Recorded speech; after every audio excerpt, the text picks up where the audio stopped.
as I said, we're going to be carrying on in our Exodus series, and this is we're in a strange section of the story. We're going to do chapter 5 and 6 today, so that's a lot of ground to cover. And so what that means is this is kind of like the match of the day version of Exodus. So we're going to be looking at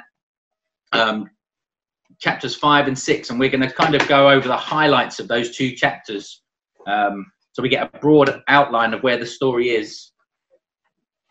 And and then we're going to have a look at one or two matchups that take place, and we're sort of, one of those is a kind of a preview of next week, but we're going to look at a few different matchups that occur. So there's going to be a few games that we're going to look at. I don't know if you can tell, but I said to someone this week that I wasn't missing football that much, but maybe I'm missing it a bit more than I thought I was, because it seems to have seeped its way into my thinking.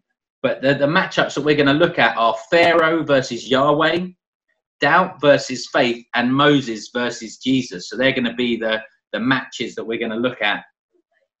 But we've got a lot of ground to cover with chapters 5 and 6. We've previously done sort of just a few verses, maybe, or half a chapter each week. But this week we're going to cover two pretty much whole chapters, which I'm sure that they'll be referred back to. But hopefully we'll cover that, and I'll give you the broad outline of what the story looks like. So if you've got a Bible, you can turn to Exodus chapter 5. We'll start there, and I'm going to read out sort of just a few highlights from each chapter, which will hopefully give us the story. So next week we're going to be looking at begin looking at the plagues of Egypt. So this is just before that. This is say chapter 5 beginning. It says this. So this is after the previous incident with Moses and his wife, and the sort of him heading back to Egypt. He's arrived now in Egypt with his brother Aaron, and they've gone to Pharaoh, and they say this: "Thus says the Lord, the God of Israel, let my people go, that they may hold a feast to me in the wilderness." But Pharaoh said, "Who is the Lord?" And if we remember, when we see Lord in capital letters, it's this name of God, Yahweh. Who is Yahweh, that I should obey his voice and let Israel go? I do not know Yahweh, and moreover, I will not let Israel go. So this is Pharaoh saying to Moses and Aaron as they come and say, "Look, can we go and worship God as a people?" Initially, they're saying, "We want to go and then we'll come back." But Pharaoh is still saying, "No, I don't know who this God is. Why would I let you go?" And then Pharaoh gets annoyed, and he says, on the same day, Pharaoh commanded the taskmasters of the people and their foremen, "You shall no longer give the people straw to make bricks as in the past. Let them go and gather straw for themselves." So this is the first encounter of Moses and Aaron with Pharaoh, and it doesn't go well. It doesn't go well. The initial request is not just refused, but it actually provokes a harsher treatment of the people. And this doesn't go down well with the people of God. Again, the Israelites, they don't react well to this. So it says that the foremen of Israel, meet with Moses and Aaron, and they were just worshipping God together alongside Moses and Aaron. They were so thankful that they'd come. We finished the last chapter with them worshipping God together because they were so delighted that their deliverance had come.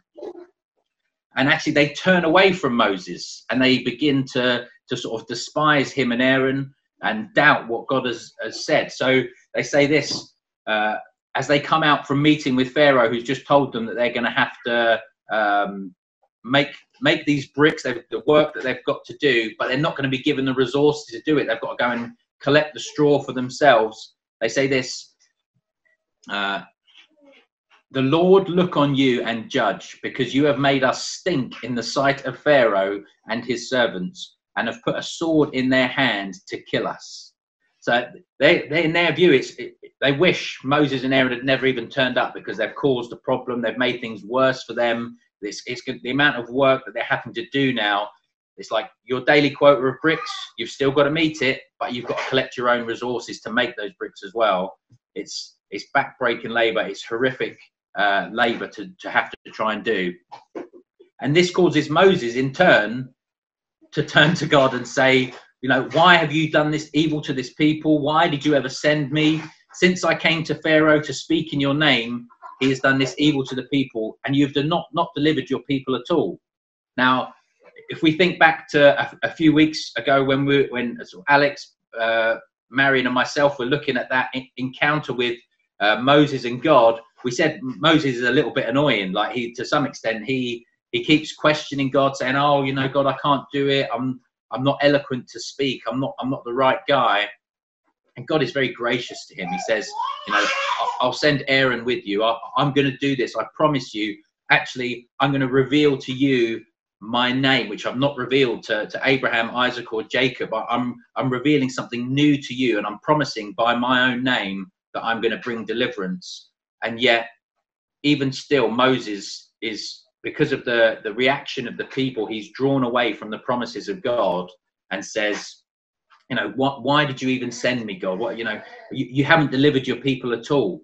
There's this doubt that brings in, and I think there's a big point being made here, which is that it should be encouraging to us. Moses is writing this. He's not hiding the fact that the people of God are at times fickle, they're unfaithful, frankly, they're pretty useless. And Moses himself is like that. He doesn't give himself a pass.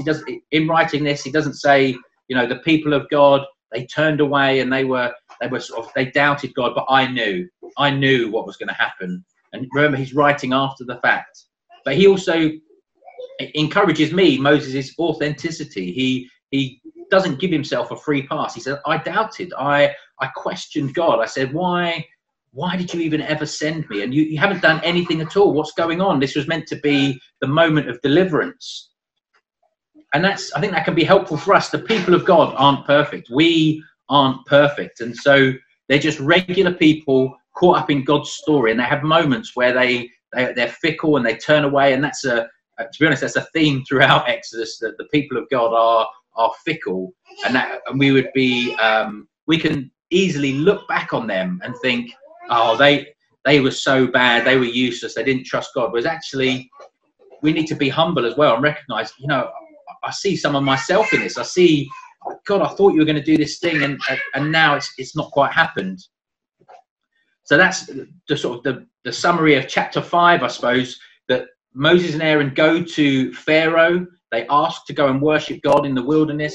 Their request is refused, and Pharaoh inflicts a harsh punishment on the people of God. And then the people of God turn away from the promise of God. They turn away from what's been promised to them, what's the deliverance that's been foretold, that they were going to be brought up out of Egypt. And actually they begin to be afraid. Their anxieties and their fears take their attention away from God. So how does God respond to that? It's encouraging for us that they're regular people, but we serve an extraordinary God. And so God's response to the people's fickleness is to reaffirm his promises. And he does this in the start of chapter 6. And then sort of a few verses later it says, "The Lord said to Moses, 'Now you shall see what I will do to Pharaoh. For with a strong hand he will send them out, and with a strong hand he will drive them out of his land.'" God's going to work in such a way that Pharaoh himself pushes the people out of the land. I mean, there's encouraging words. If you're in a moment of doubt or anxiety, to have God say to you, "Now you'll see what I will do," that's like an exciting moment to be in. So on the back of this, he says to tell Moses, he says to Moses, "Tell the people of Israel, I am the Lord, I am Yahweh, I am that I am, and I will bring you out from under the burdens of the Egyptians. I will deliver you from slavery to them, and I will redeem you with an outstretched arm and with great acts of judgment. I will take you to be my people, and I will be your God, and you shall know that I am the Lord your God, who has brought you out from under the burdens of the Egyptians." I've just been told it's snowing, apparently. Not sure what that's got to do with what's going on, but interesting. The Lord is going to bring them out. He's going to work with an outstretched arm and great acts of judgment. That's what's going to bring them freedom. Is this God is acting, and there's going to be an act of judgment that brings them freedom. And if you're a follower of Jesus, you might be looking ahead towards Egypt and think, God acts, God is involved, acting, and there's a moment of judgment that brings freedom to his people. That rings true for us as followers of Jesus in the story at Easter. God reminds them again of his promises to deliver them, and he's saying that the time has now come for it to happen. That in the moment where their confidence in God is wavering, he's saying now is the time that it's going to happen. This is the moment to have confidence, and I think that's true in our life. Sometimes when we have that sort of moment of, is this going to work out? Is it or not? If we hold on for that last moment when we think we're just going to give up, actually that's when God breaks in and does something. And I think there's a moment for us to be reminded of who God is, that he is the I am that I am. And when we look at the world today, where he says that I'm going to work in such a way that Pharaoh is going to drive these people out, we can look at the circumstances of the world and say, actually, what on earth is God doing? Whereas actually we need to look at the circumstances of the world and say, what is God doing? Ask that question. How is God working in this? Where can I see the hand of God moving? I mean, you look at the world today and people can very easily be anxious and in despair, but actually this is a moment where lots of people are asking big questions. What is the meaning of my life? I've built my life on these things: finance, health, security.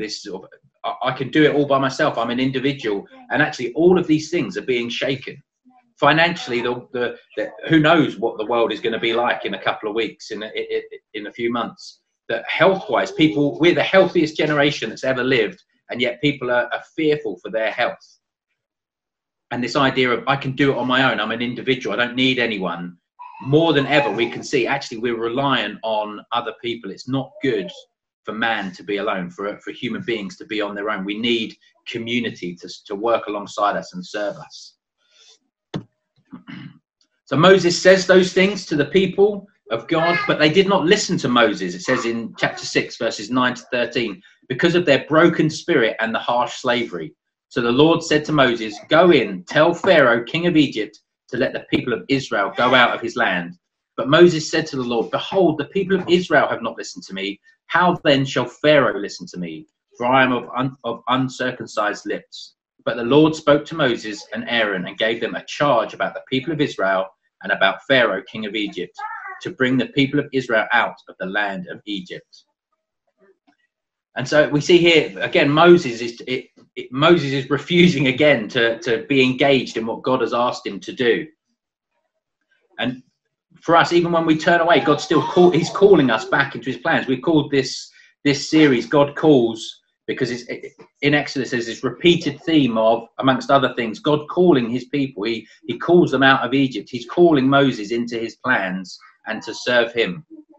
And so there are these three matchups that take place. So we've got chapter 5, where there's the first interaction, the harsh slavery is put on the people, and they sort of begin to doubt. And then there's this, in chapter 6, we skipped over, but there's this genealogy where Moses and Aaron's sort of family line is mapped out. And it's kind of like, we're just ordinary people, God, how can we be involved in this?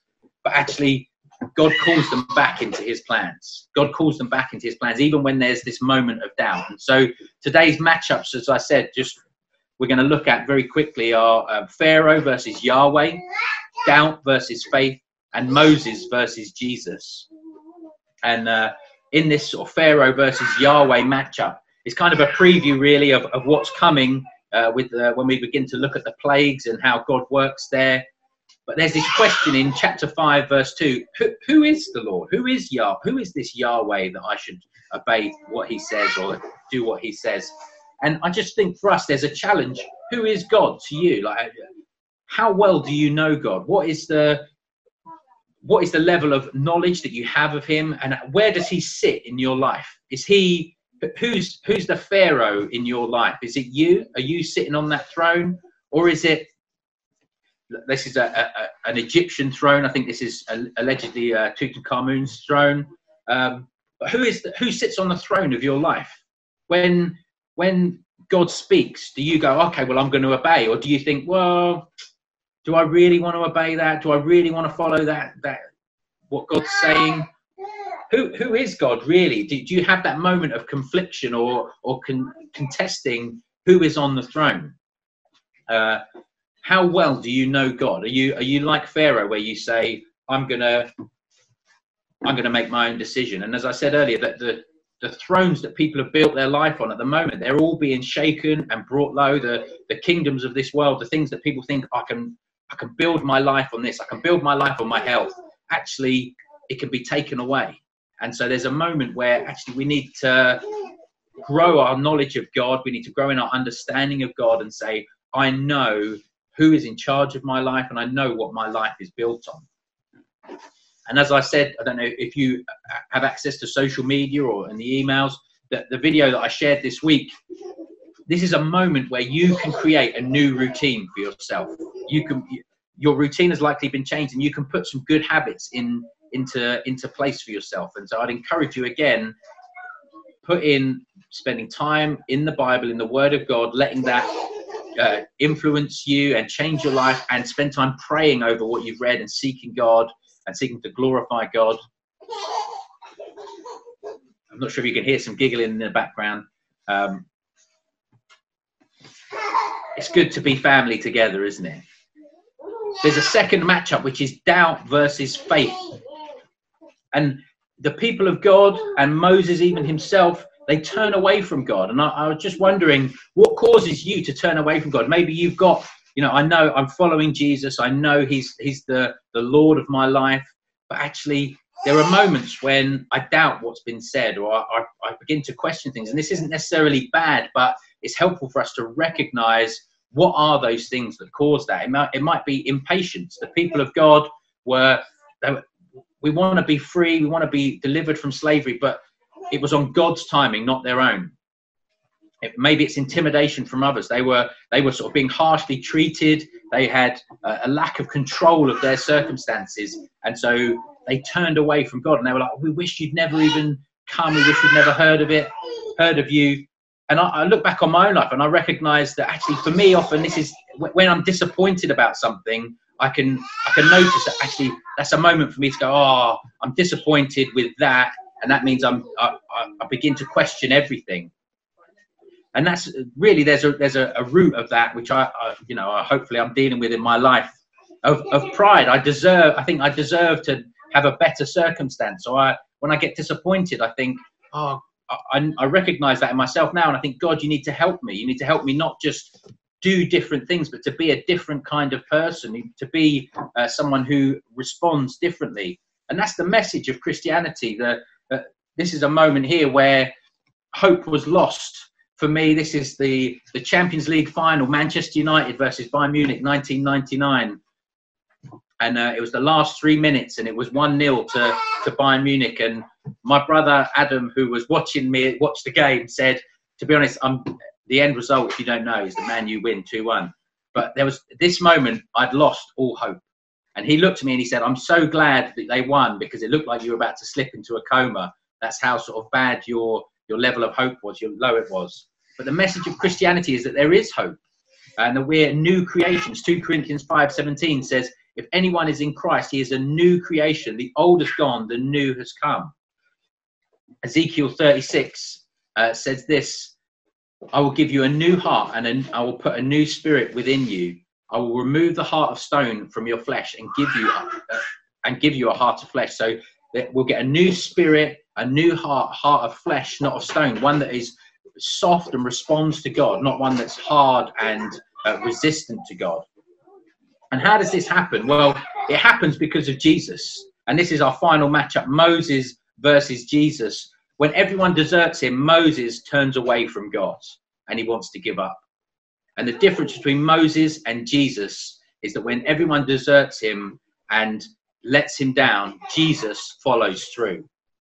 When Jesus is in the Garden of Gethsemane, he prays and he says, not my will, but yours be done, to God. In Matthew 26, there's a few verses, Jesus is talking to his disciples and he says, you will all fall away. You're all going to abandon me. And then what happens is when Jesus is arrested, even Peter, his sort of most faithful one, denies him. But when Jesus is arrested, all the disciples flee. They run away from it. Everyone, he's left alone. And Peter is sort of following at a distance, it says. in Matthew 26, verse 56, it says that all the disciples left him and fled. When Jesus was left alone, he didn't falter. Though everyone abandoned him, he followed through on the mission of God. He said, not my will, but yours be done, to the Father. And he trusted in the plan that God had. He followed through on the mission that God had given him. And so Moses versus Jesus, we can look at these Old Testament characters and think, man, what a great guy Moses was. Actually, he had moments where he turned away. He gave up. But actually, Jesus isn't like that. Jesus doesn't give up. He followed through. And as we'll see in a few weeks, when we look at the Easter story, how that relates to Exodus, Jesus followed through and didn't fail in that moment, but he followed through and won salvation for us at the cross. That he was willing to go alone and die on the cross. That he experienced a moment of complete forsaking by the Father. That he was utterly and completely alone for us, so that we might never have to experience that. So those are the three matchups that I just wanted to give us some highlights from. Pharaoh versus Yahweh, which we'll see probably more fully in the coming weeks. Doubt versus faith, and Moses versus Jesus. And off the back of those things, we're going to try a feature. Hopefully, Andy's, I'm not sure if he's managed to get it to work. He's given me the thumbs up, so he has. We're going to try going into some, breaking out into smaller groups and praying together. So you'll be put into a group of probably 4 or 5 different feeds. And so what we're going to do is we're going to pray into a few things. We're going to pray into, if you would like to have a greater knowledge of God, whether that's you know lots, but it hasn't made its way down into your heart, and so you don't enjoy that relationship with God, or whether you feel like, actually, I'd like to know more so that I can love him more. I love God lots, but I don't really know much. One of those two aspects. Whether it's faith to overcome doubts or fear or anxiety, we can pray, ask people to pray for you for that. And then this other thing, as I was reading and preparing this sort of short thing, that the people of Israel were asked to make bricks without straw. Suddenly they were having to work harder. And I think now is a time where some people suddenly you're having to work harder at work, even though you're not at work. Or maybe the fact that you're more intensely together as a family, suddenly you're having to work harder at home life. Or you're suddenly on your own, and so you're having to work harder at keeping yourself happy at home. And so I just wanted to put those 3 things on the screen. If you've got a pen or a paper, you could write down those things. Well, I don't think they can necessarily be up. I'll post them into the chat window as well, so hopefully you'll be able to see that. But pray into those 3 things: the knowledge of God, a desire to know him more, faith to overcome doubts, fear and anxiety, particularly in the current circumstances, and having to suddenly work harder at something. Do you need to know God's grace and favour in those things?